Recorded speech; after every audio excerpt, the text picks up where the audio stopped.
ये जुमला कहाँ पे आया है कुरान मजीद में या हदीस मुबारका में कि रिज़्क का वादा है, या ये जुमला क्या ये आया है कि रिज़्क क्या क्लेम क्या आया है? क्योंकि आम तौर पे हम उस क्लेम को पहले मुताला नहीं करते, तो फिर हम इस बहस में पड़ जाते हैं कि रिज़्क जो है वो ग्रांट किया जाएगा या रिज़्क आप कमाएंगे। तो ये तो आम अगर तो हम इसको बहुत एक्यूरेसी के साथ तय करना चाहेंगे तो मैं सवाल लूँगा ही नहीं आपका, मैं कहूँगा पहले क्लेम लेके आएँ। और आलिम ने भी जो कहा, आपने कहा आप जिन आलिम की बात कर रहे हैं वो भी मैं जानता हूँ, जो आप उनकी बात कह रहे हैं वो बात भी मैं जानता हूँ, जो आप दूसरी बात कह रहे हैं वो ट्रेनिंग की दुनिया की बात है कि औकात वाली, वो भी मैं वाकिफ़ हूँ और उन सारे मामलात से भी वाकिफ़ हूँ। जिन जगहों से आपने लिया है उन सोर्सेज़ के अलावा उन दोनों सोर्सेज़ की टोटल डिटेल से भी मैं वाकिफ़ हूँ। तो मैं कहूँगा कि पहले आप वो चीज़ लेके आएँ, इसलिए मैं वो सवाल यूँ लूँगा। लेकिन अगर आप कहें वैसे जनरल, जैसे मैंने जनरलाइज करके पूछा है, थोड़ा सा वो भी कर दें, तो फिर मैं कहूँगा रिज़्क के मामले में ऐसे है कि अल्टीमेट राज़िक तो जैसे आपने ख़ुद ही फरमा दिया कि उन आलिम साहिब ने फरमाया कि वो तो अजनास अल्लाह ने पैदा किए हैं, पानी अल्लाह ने पैदा किया है, सूरज अल्लाह ने बनाया है, तो अल्टीमेट अल्लाह ने ये वादा किया हुआ है कि ये तमाम इंसानों का कलेक्टिव रिज़्क मैं प्रोवाइड करूँगा, यानी तमाम इंसानों के लिए असबाब रिज़्क मैं करूँगा।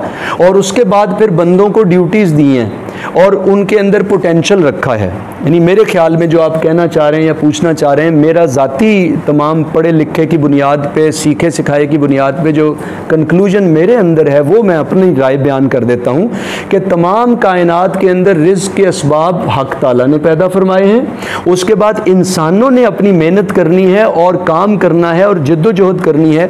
तो इंसानों में एक पोटेंशल रखा गया है, किसी में फैक्ट्री लगाने का पोटेंशियल रखा गया है, किसी में किताब पढ़ाने का पोटेंशियल रखा गया है, किसी में अरबी सिखाने का पोटेंशियल रखा गया है, किसी शख्स के अंदर अंग्रेज़ी लिटरेचर पढ़ने पढ़ाने का पोटेंशियल रखा गया है, किसी के अंदर लोहार बनने का, तरखान बनने का, बुढ़ाई बनने का। तो कायनात के डिफरेंट इंसानों को खुदा ने अपनी हिकमत से डिफरेंट ढेरों तरह के पोटेंशियल्स पे पैदा किया है। ये भी खुदा के होने की दलील है। आप में से कोई भी गटर साफ़ करने वाला बनना चाहता है? नहीं। आप में से कोई भी अपनी औलाद को बनाना चाहता है कि वो गटर साफ़ करे? नहीं। क्या पूरे मुल्क के अंदर आप सारे स्कूलों में चले जाएं, सबसे पूछें क्या कोई भी अपने बेटे को गटर साफ़ करने वाला बनाना चाहता है? नहीं बनाना चाहता। फिर भी सारी दुनिया के अंदर गटर साफ़ करने वाले अवेलेबल हैं। इसका मतलब है वो पोटेंशियल भी रखा गया है और वो ज़ौक़ भी रखा गया है। ये भी खुदा के होने की एक दलील है कायनात के अंदर, वरना कायनात में तवाज़ुन नहीं रह सकता। तो गौर फरमाइए, मैं आता हूँ आपकी बात की तरफ कि कोई सोच सकता है कि मतलब आप सारे कहते हैं कि यार माँ दी बददुआ, जा बेटा रिक्शा चला। इसका मतलब है आप में से कोई भी नहीं चाहता कि वो या उसकी औलाद रिक्शा चलाए। फिर भी दुनिया के अंदर रिक्शे पाकिस्तान में भरे हुए हैं। इसका मतलब है पोटेंशियल भी मौजूद है, ज़ौक़ भी मौजूद है। Are you following? अगर वक्त नहीं है, वरना सिर्फ अगर मैं इस एक बात को फैलाऊंगा तो हम अगर 1-2 घंटे इस पे बात करें तो आप सुभान अल्लाह पुकार उठेंगे और आप कहेंगे वाकई कोई हस्ती है।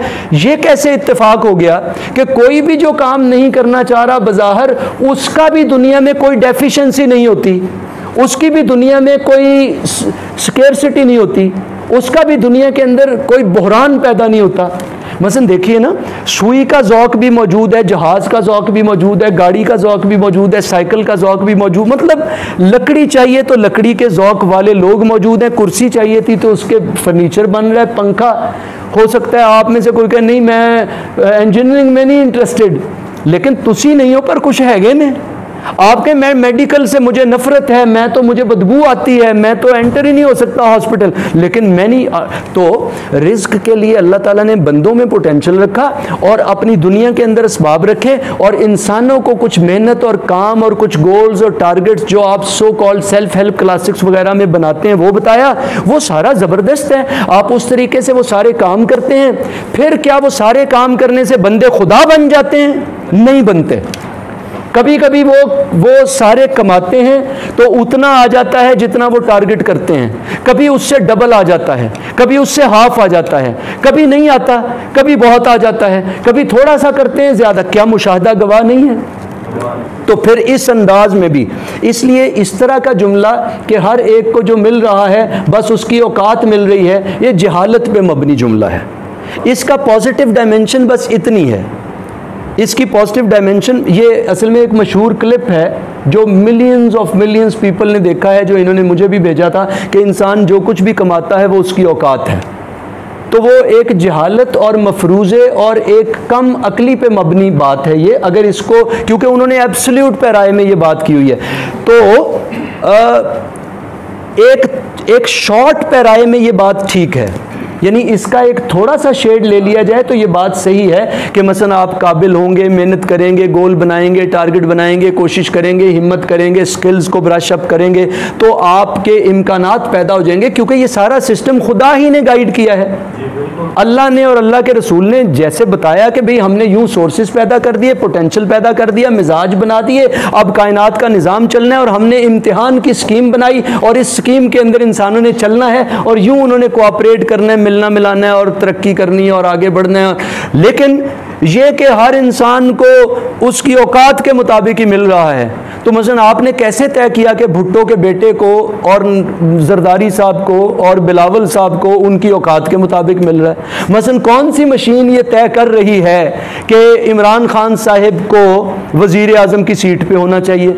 कौन सी मशीन ये तय कर रही है कि नवाज शरीफ साहब को 3 दफ़ा आना चाहिए, वो बड़े काबिल हो गए हैं, उनकी सारी मुखालिफ पार्टी के मुताबिक तो वो एक बार भी आने के काबिल नहीं है, वो काउंसलर बनने के काबिल भी नहीं है उनके ख्याल में, मुखालिफ पार्टी के ख्याल में। तो इसलिए ये बात बहुत ही कैजुअल सी होती है जो राहील भाई आप भेजते हैं या पूछते हैं। तो बाय एंड लार्ज मैंने मोटा सा फ़लसफ़ा बयान कर दिया कि टोटल रिस्क का क्या मामला है, टोटल ग्रांट करने का क्या मामला है, इंसानों में पोटेंशियल रखने का भी यूँ डिवीज़न है, और उसके बाद इंसान बराह रास्त स्किल्स को इंप्रूव करें, सारा काम करेंगे, फिर वो कमाएंगे कैसे? बिल्कुल भी ऐसे नहीं होगा कि वो कहें सब कुछ ऐसी ठीक कर लें और सब कुछ ठीक हो जाएगा। मिस्टर होंडा ने एक मरतबा किया, फ्लॉप हो गया, मकरूज हो गया, फिर किया, वही मिस्टर होंडा था, इतनी अटेम्प्ट्स करता है, हर दफ़ा ज़ीरो हो जाता है, फिर एक दफ़ा अटेम्प्ट करता है, कामयाब हो जाता है। तो पहली सारी अटेम्प्ट्स में कीड़े पड़े हुए थे, उन अटेम्प्ट्स में खुदा ने अभी नहीं रखा था कि मिलेगा।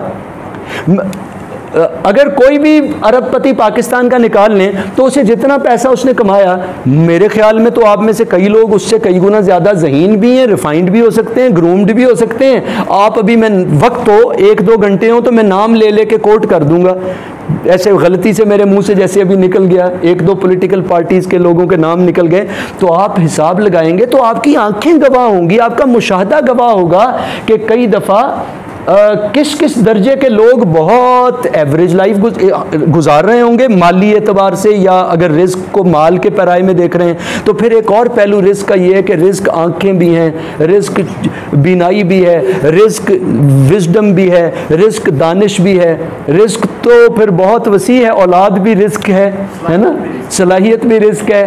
तो जी सेहत भी रिस्क, हाँ, तो इसलिए फिर उसकी बहुत ब्रॉड डेफिनेशन हो जाएगी।